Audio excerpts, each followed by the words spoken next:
Justin Martyr, the Second Apology. Addressed to the Roman Senate. Romans,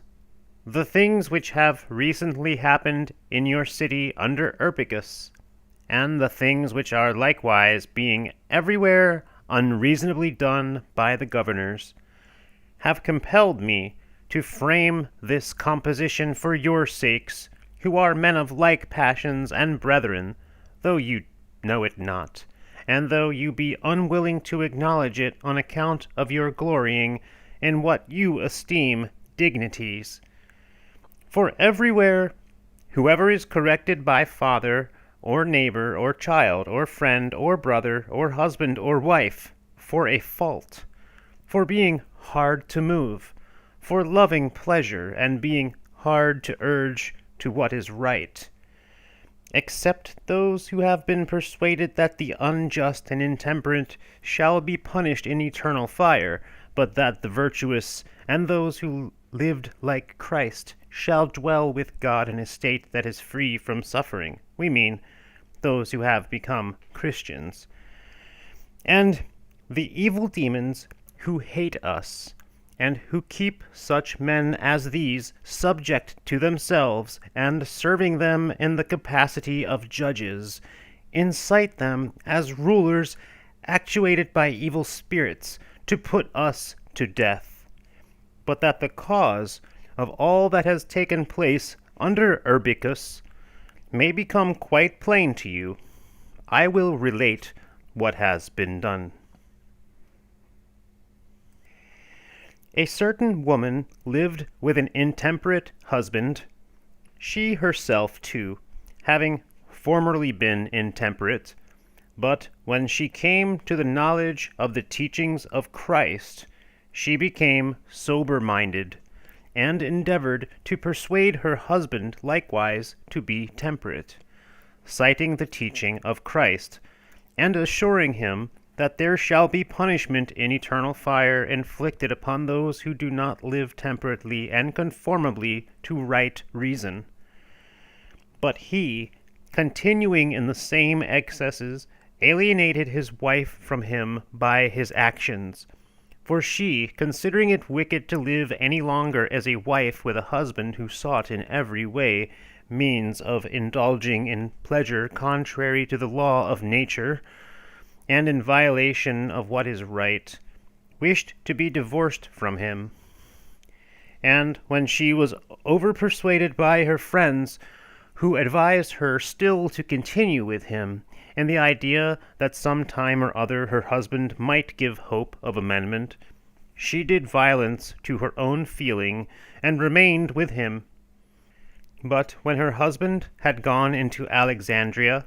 and was reported to be conducting himself worse than ever, she, that she might not, by continuing in matrimonial connection with him, and by sharing his table and his bed, become a partaker also in his wickednesses and impieties,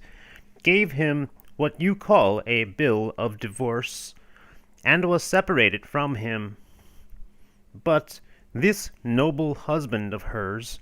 while he ought to have been rejoicing that those actions which formerly she unhesitatingly committed with the servants and hirelings, when she delighted in drunkenness and every vice, she had now given up, and desired that he too should give up the same, when she had gone from him without his desire, brought an accusation against her, affirming that she was a Christian. And she presented a paper to you, the emperor, requesting that first she be permitted to arrange her affairs, and afterwards to make her defense against the accusation, when her affairs were set in order. And this you granted, and her quondam husband, since he was now no longer able to prosecute her, directed his assaults against a man, Ptolemaeus, whom Urbicus punished, and who had been her teacher in the Christian doctrines. And this he did in the following way. He persuaded a centurion, who had cast Ptolemaeus into prison, and who was friendly to himself, to take Ptolemaeus and interrogate him on this sole point, whether he were a Christian. And Ptolemaeus, being a lover of truth, and not of a deceitful or false disposition, when he confessed himself to be a Christian, was bound by the centurion, and for a long time punished in the prison. And at last, when the man came to Urbicus, he was asked this one question only, whether he was a Christian. And again, being conscious of his duty and the nobility of it through the teaching of Christ, he confessed his discipleship in the divine virtue. For he who denies anything either denies it because he condemns the thing itself, or he shrinks from confession because he is conscious of his own unworthiness or alienation from it, neither of which case is that of the true Christian. And when Urbicus ordered him to be led away to punishment, one Lucius, who was also himself a Christian, seeing the unreasonable judgment that had been thus given, said to Urbicus, "What is the ground of this judgment? Why have you punished this man, not as an adulterer, nor fornicator, nor murderer, nor thief, nor robber, nor convicted of any crime at all, but who has only confessed that he is called by the name of Christian? This judgment of yours, O Urbicus, does not become the Emperor Pius, nor the philosopher, the son of Caesar, nor the sacred Senate." And he said nothing else in answer to Lucius than this, "You also seem to me to be such an one." And when Lucius answered, "Most certainly I am," he again ordered him also to be led away, and he professed his thanks, knowing that he was delivered from such wicked rulers, and was going to the Father and King of the heavens. And still a third, having come forward, was condemned to be punished. I too, therefore, expect to be plotted against and fixed to the stake by some of those I have named, or perhaps by Crescens, that lover of bravado and boasting. For the man is not worthy of the name of philosopher who publicly bears witness against us in matters which he does not understand, saying that the Christians are atheists and impious, and doing so to win favor with the deluded mob, and to please them. For if he assails us without having read the teachings of Christ, he is thoroughly depraved, and far worse than the illiterate, who often refrain from discussing or bearing false witness about matters they do not understand. Or if he has read them, and does not understand the majesty that is in them, or, understanding it, acts thus that he may not be suspected of being such a Christian, he is far more base and thoroughly depraved, being conquered by illiberal and unreasonable opinion and fear. For I would have you to know that I proposed to him certain questions on this subject, and interrogated him, and found most convincingly that he, in truth, knows nothing. And to prove that I speak the truth, I am ready, if these disputations have not been reported to you, to conduct them again in your presence, and this would be an act worthy of a prince. But if my questions and his answers have been made known to you, you are already aware that he is acquainted with none of our matters, or if he is acquainted with them, but through fear of those who might hear him does not dare to speak out, like Socrates, he proves himself, as I said before, no philosopher, but an opinionative man. At least he does not regard that Socratic and most admirable saying, "But a man must in no way be honored before the truth." But it is impossible for a cynic who makes indifference his end to know any good but indifference. But lest someone say to us, Go then, all of you, and kill yourselves, and pass even now to God, and do not trouble us. I will tell you why we do not so, but why, when examined, we fearlessly confess. We have been taught that God did not make the world aimlessly, but for the sake of the human race, and we have before stated that he takes pleasure in those who imitate his properties, and is displeased with those that embrace what is worthless either in word or deed. If then we all kill ourselves, we shall become the cause, as far as in us lies, why no one should be born, or instructed in the divine doctrines, or even why the human race should not exist. And we shall, if we so act, be ourselves acting in opposition to the will of God. But when we are examined, we make no denial, because we are not conscious of any evil, but count it impious not to speak the truth in all things, which also we know is pleasing to God, and because we are also now very desirous to deliver you from an unjust prejudice. But if this idea take possession of someone, that if we acknowledge God as our helper, we should not, as we say, be oppressed and persecuted by the wicked, this too I will solve. God, when he had made the whole world, and subjected things earthly to man, and arranged the heavenly elements for the increase of fruits and rotation of the seasons, and appointed this divine law, for these things also he evidently made for man, committed the care of men and of all things under heaven to angels, whom he appointed over them. But the angels transgressed this appointment, and were captivated by love of women, and begot children, who are those that are called demons. And besides, they afterwards subdued the human race to themselves,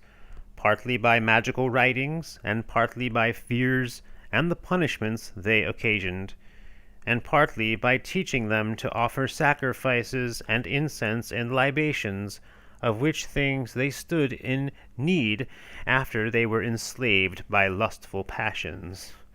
And among men they sowed murders, wars, adulteries, intemperate deeds, and all wickedness. Whence also the poets and mythologists, not knowing that it was the angels and those demons who had been begotten by them that did these things to men and women and cities and nations which they related, ascribed them to God himself, and to those who were accounted to be his very offspring, and to the offspring of those who were called his brothers, Neptune and Pluto, and to the children again of these their offspring. For whatever name each of the angels had given to himself and his children, by that name they called them. But to the Father of all, who is unbegotten, there is no name given. For by whatever name he be called, he has his elder the person who gives him the name.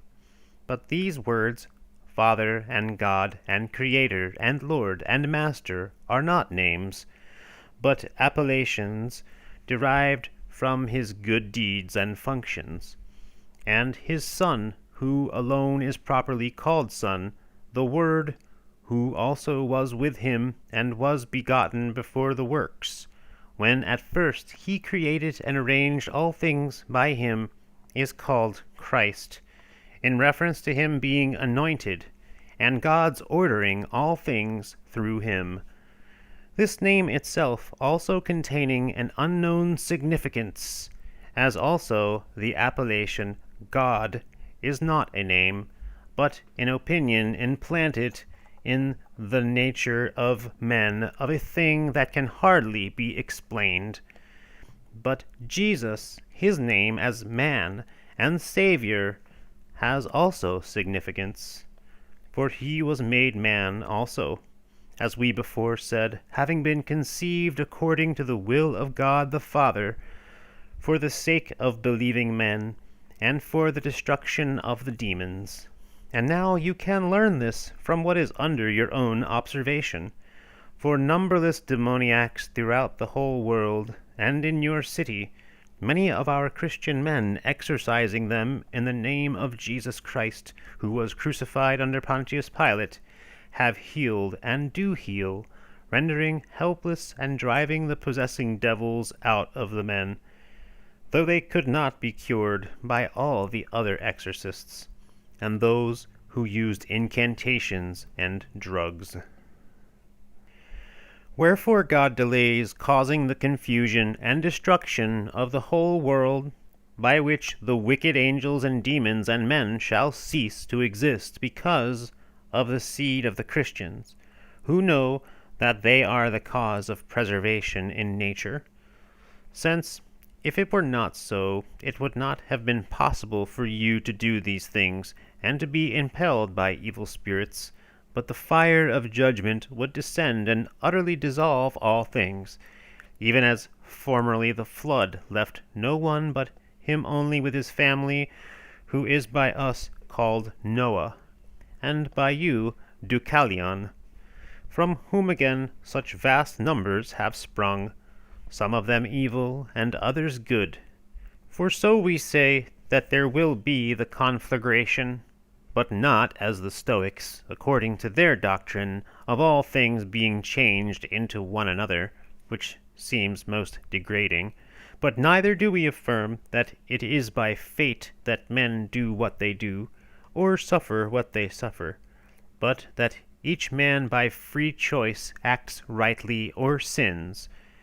and that it is by the influence of the wicked demons that earnest men, such as Socrates and the like, suffer persecution and are in bonds,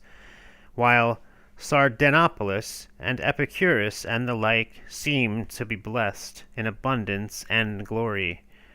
The Stoics, not observing this, maintain that all things take place according to the necessity of fate.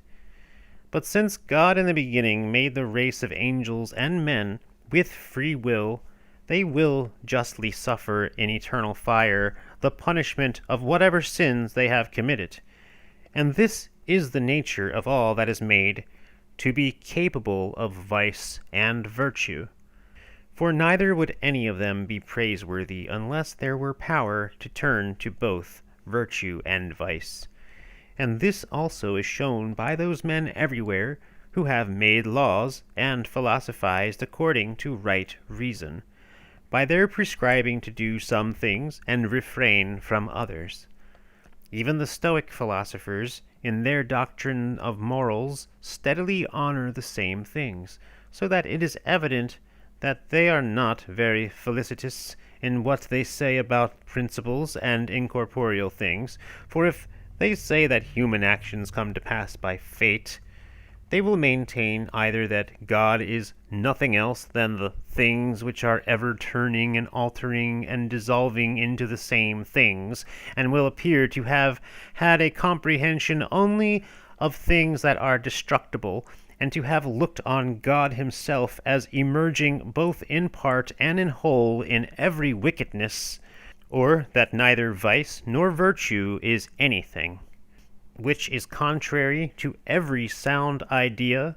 reason, and sense. And those of the Stoic school, since so far as their moral teaching went, they were admirable, as were also the poets in some particulars, on account of the seed of reason, the Logos, implanted in every race of men, were, we know, hated and put to death. Heraclitus, for instance, and among those of our own time, Musonius, and others. For, as we intimated, the devils have always effected that all those who anyhow live a reasonable and earnest life and shun vice be hated. And it is nothing wonderful if the devils are proved to cause those to be much worse hated who lived not according to a part only of the word diffused among men, but by the knowledge and contemplation of the whole word, which is Christ. And they, having been shut up in eternal fire, shall suffer their just punishment and penalty. For if they are even now overthrown by men through the name of Jesus Christ, this is an intimation of the punishment and eternal fire which is to be inflicted on themselves and those who serve them. For thus did both all the prophets foretell, and our own teacher Jesus teach. And that no one may say what is said by those who are deemed philosophers, that our assertions that the wicked are punished in eternal fire are big words and boogeymen, and that we wish men to live virtuously through fear, and not because such a life is good and pleasant, I will briefly reply to this, that if this be not so, God does not exist, or if he exists, he cares not for men, and neither virtue nor vice is anything, and as we said before, lawgivers unjustly punish those who transgress good commandments. But since these are not unjust, and their Father teaches them by the word to do the same things as himself, they who agree with them are not unjust.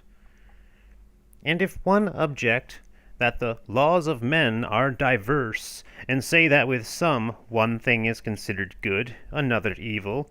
while with others what seem bad to the former is esteemed good, and what seemed good is esteemed bad, let him listen to what we say to this. We know that the wicked angels appointed laws conformable to their own wickedness, in which the men who are like them delight. And the right reason, when he came, proved that not all opinions nor all doctrines are good, but that some are evil, while others are good. Wherefore I will declare the same and similar things to such men as these, and if need be, they shall be spoken of more at large. But at present I return to the subject. Our doctrines, then, appear to be greater than all human teaching, because Christ, who appeared for our sakes, became the whole rational being, both body and reason and soul. For whatever either lawgivers or philosophers uttered well, they elaborated by finding and contemplating some part of the word. But since they did not know the whole of the word, which is Christ, they often contradicted themselves, and those who by human birth were more ancient than Christ, when they attempted to consider and prove things by reason, were brought before the tribunals as impious persons and busybodies. And Socrates, who was more zealous in this direction than all of them, was accused of the very same crimes as ourselves. For they said that he was introducing new divinities, and did not consider those to be gods whom the state recognized. But he cast out from the state both Homer and the rest of the poets, and taught men to reject the wicked demons and those who did the things which the poets related. And he exhorted them to become acquainted with the God, who was to them unknown, by means of the investigation of reason, saying, that it is neither easy to find the Father and Maker of all, nor, having found him, is it safe to declare him to all. But these things our Christ did through his own power, for no one trusted in Socrates so as to die for this doctrine, but in Christ, who was partially known even by Socrates, for he was and is the Word who is in every man, and who foretold the things that were to come to pass, both through the prophets and in his own person, when he was made of like passions, and taught these things. Not only philosophers and scholars believed, but also artisans and people entirely uneducated, despising both glory and fear and death, since he is a power of the ineffable Father, not the mere instrument of human reason. But neither should we be put to death, nor would wicked men and devils be more powerful than we, were not death a debt due by every man that is born. Wherefore we give thanks when we pay this debt, and we judge it right and opportune to tell here, for the sake of Crescens and those who rave as he does, what is related by Xenophon. Hercules, says Xenophon, coming to a place where 3 ways met, found virtue and vice, who appeared to him in the form of women. Vice, in a luxurious dress and with a seductive expression rendered blooming by such ornaments, and her eyes of a quickly melting tenderness, said to Hercules that if he would follow her,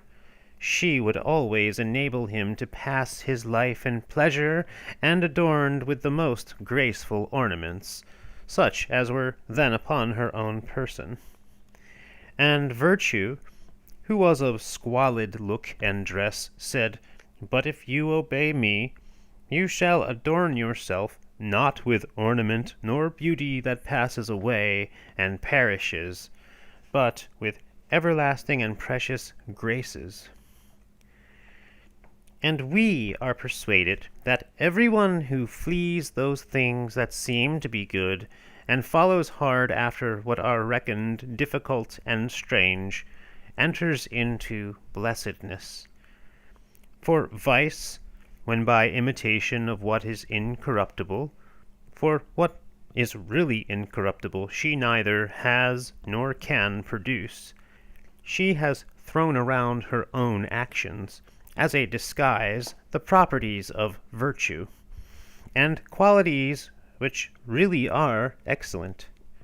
leads captive earthly-minded men, attaching to virtue her own evil properties. But those who understood the excellences which belong to that which is real are also uncorrupt in virtue. And this every sensible person ought to think both of Christians and of the athletes, and of those who did what the poets relate of the so-called gods, concluding as much from our contempt of death, even when it could be escaped. For I myself too, when I was delighting in the doctrines of Plato, and heard the Christians slandered, and saw them fearless of death, and of all other things which are counted fearful, perceived that it was impossible that they could be living in wickedness and pleasure. For what sensual or intemperate man, or who that counts it good to feast on human flesh, could welcome death that he might be deprived of his enjoyments, and would not rather continue always the present life, and attempt to escape the observation of the rulers, and much less would he denounce himself when the consequence would be death.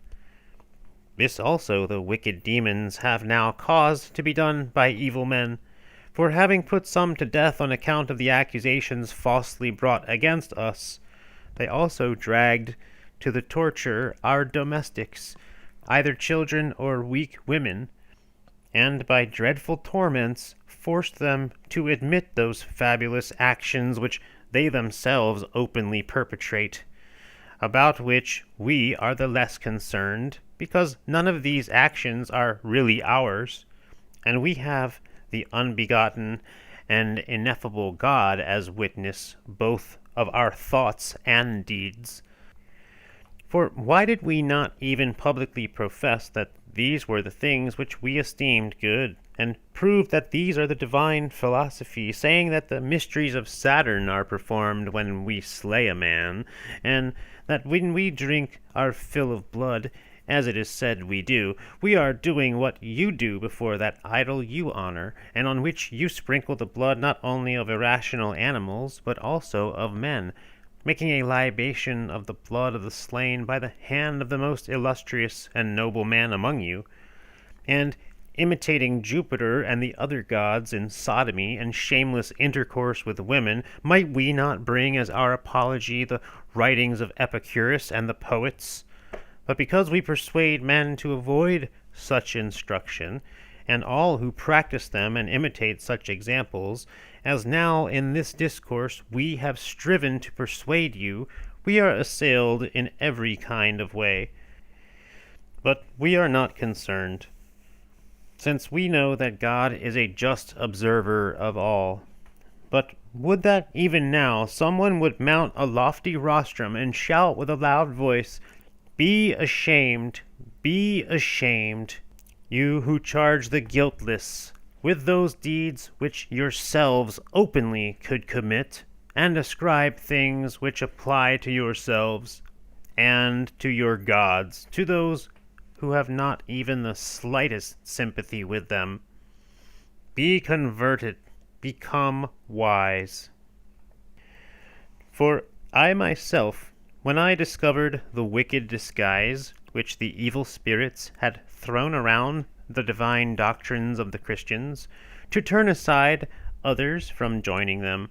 laughed both at those who framed these falsehoods, and at the disguise itself,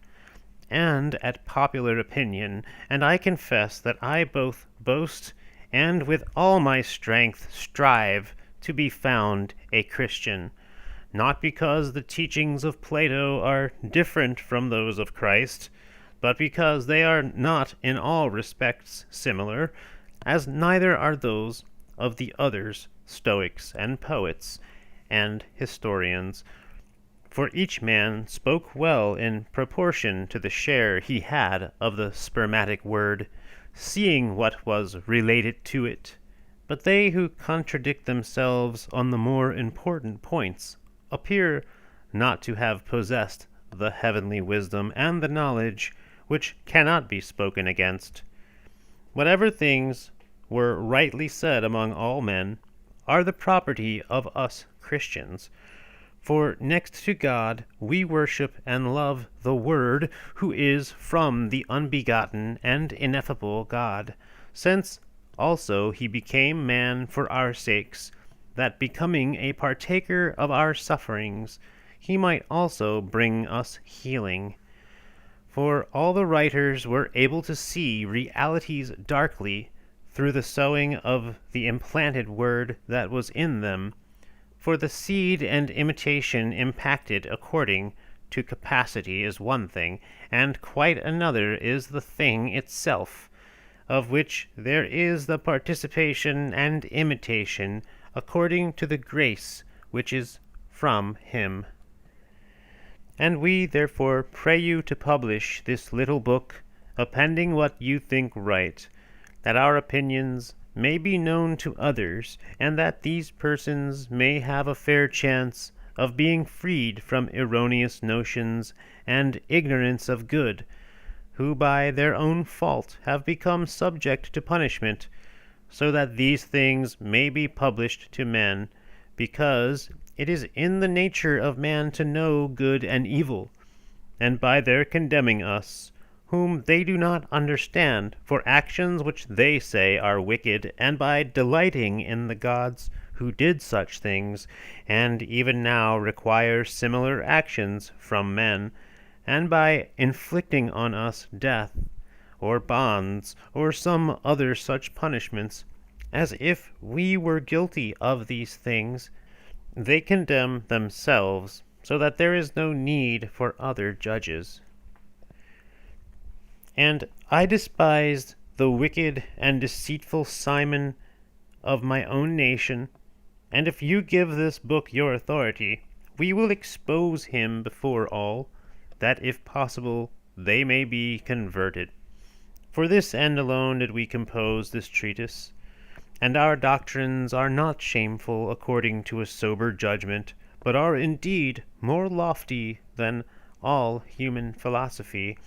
and if not so, they are at least unlike the doctrines of the Sotadists and the Philonedians and the dancers and Epicureans and such other teachings of the poets, which are all allowed to acquaint themselves with both as acted and as written, and henceforth we shall be silent, having done as much as we could, and having added the prayer that all men everywhere may be counted worthy of the truth,